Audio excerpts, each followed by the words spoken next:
The latest round of talks between the United States and the Taliban concluded yesterday in Qatar. It is the highest level engagement ever between the adversaries, now nearing the end of a second decade of fighting in Afghanistan. In a moment, we'll hear the Afghan government's perspective on the talks. But first, videographer Sebastian Rich recently sent us exclusive video of American and Afghan operations in southern Afghanistan. And Nick Schifrin reports on how both sides are trying to use battlefield gains to force peacemaking concessions. Hey, right up here, right up here. In the 19th year of the Afghan war, Taliban snipers don't miss by very much. One of the rounds, like, hit 1, 2, and they just flew. I was sitting over there and they flew by my head. But when these U.S. Marine advisors come under fire in Helmand, the response is organized, mapped out on an iPad, and aimed on this old Russian tank by Afghan soldiers. The Taliban sniper was hit, and afterward, the Afghan commander provided details to the U.S. Marine captain. Thank you. That's good. These days, the Afghan army does the majority of the fighting and dying. Since 2015, the Afghan government says 28,000 Afghan soldiers and police have died. In the same time, the U.S. says 62 American service members have died.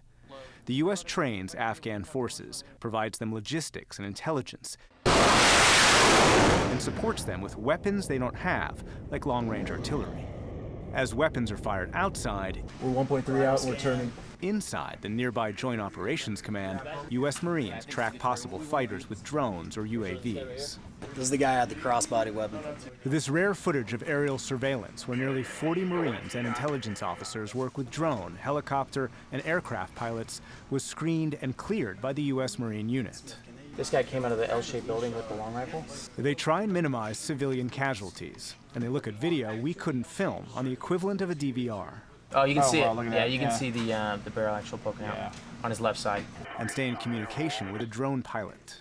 He has now gone internal to our L-shaped building. On this day, for 6 hours, they track a man the Marines say was carrying a weapon out of a mosque and likely preparing another attack, walking into this building. And after the military says it checked its intelligence and acquired legal authorization, the drone films as jets strike. After, the camera zooms in on men trying to escape. A few seconds later, gunfire from an aircraft kills them too. We're looking through a camera off of a UAV, and it's pretty up close and personal when you see those missiles hit human beings. This is Brigadier General Dale Alford's third deployment to Afghanistan. He's seen this war transform from a light U.S. footprint to a surge of U.S. forces to this deployment, where his unit has suffered 0 casualties. Marines aren't dying in this, and that's the natural evolution of this war. But there's still a lot of Afghan soldiers and policemen that are dying on a daily basis. And my job is to try to make less of that. And the way we do that is we take out the bad guys. Over the last year, the Taliban have increased the number of high-profile attacks. A military inspector general says the Taliban control or contest nearly half the country, hoping to obtain leverage in peace talks. Our mission is to help the Afghan army and police force put military pressure on the Taliban to bring them to the table, to come to some kind of peace agreement. Every war must end. This war's end is being negotiated by Special Representative for Afghanistan Zalmay Khalilzad, coordinating closely with the military.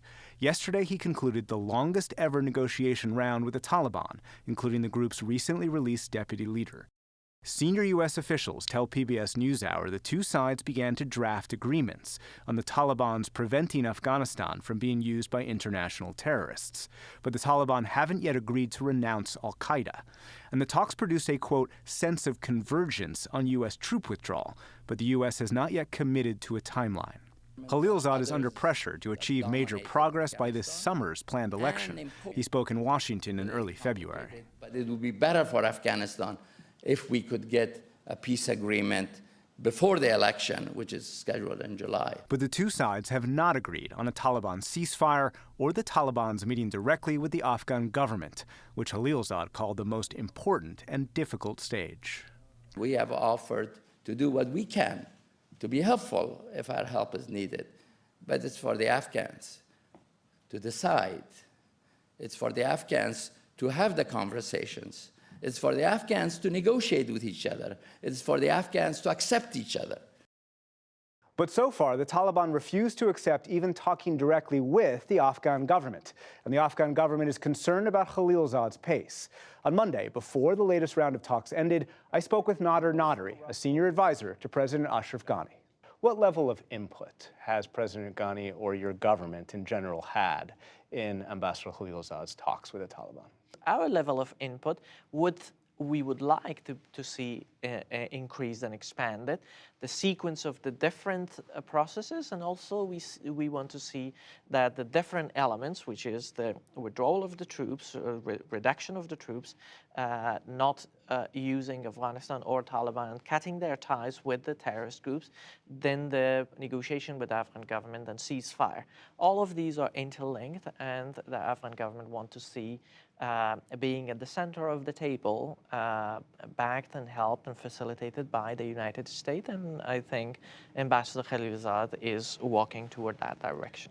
Right now, you're not at the center of the table. You're not even at the table. These talks are between the United States, as you said, and the Taliban, and you said that you would like our input expanded. I talked to a lot of people in Kabul who are frustrated with Ambassador Khalilzad.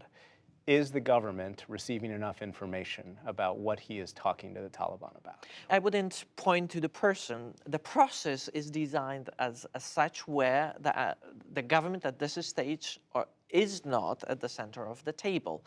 And that's what we are working. Ambassador Khalilzad is continually briefing the president. We want to see that, not only a briefing, but also much more of a contribution and discussion on the substance of the process. The United States shall, and I think it has the moral authority and the political ability to press the Taliban to preserve the centrality of Afghan constitution, or the space that's been created. And do you believe that the U.S. is pressing the Taliban to preserve the constitution of Afghanistan? At this stage, the United States says that it has interest and it has values, but it will leave it to Afghan people to define what they want.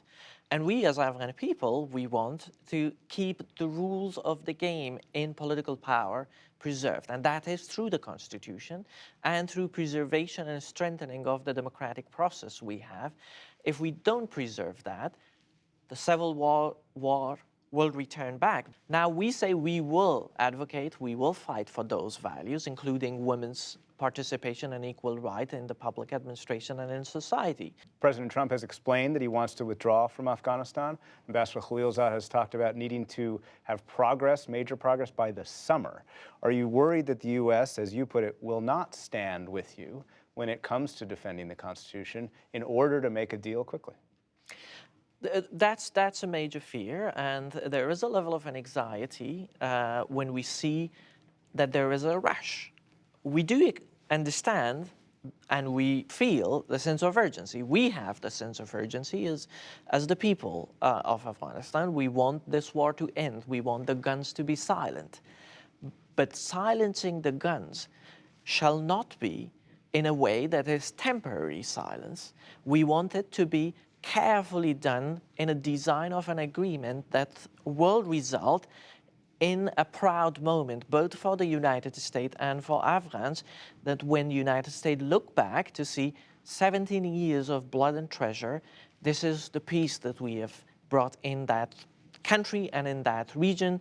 We are indebted as a nation to the sacrifices the U.S. people have given to us. You use the word anxiety when it comes to Ambassador Khalilzad's talks. Has that anxiety increased since these talks began? There's no anxiety about the notion of the talk itself and Zalmay Khalilzad's discussion and engagement. We want to see this war in the true peace discussion, but the anxiety is on the pace of it and the speed of it that distracts all of us from focusing on the substance and content of a peace agreement, because a speeded process, a rush process, will change the rules of the game, will reset everything, and therefore will be an invitation for civil war.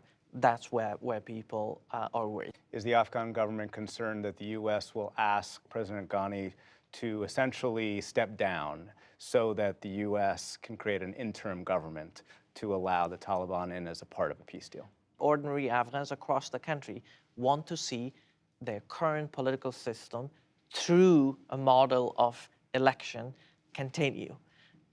And people need to preserve and respect that wish. And that's why the Afghan government is insisting on keeping the election and focus on election continued. Nader Naderi, Senior Advisor to President Ashraf Ghani and Chairman of the equivalent of Afghan Civil Service. Thank you very much. Thank you very much, Nick, for having me.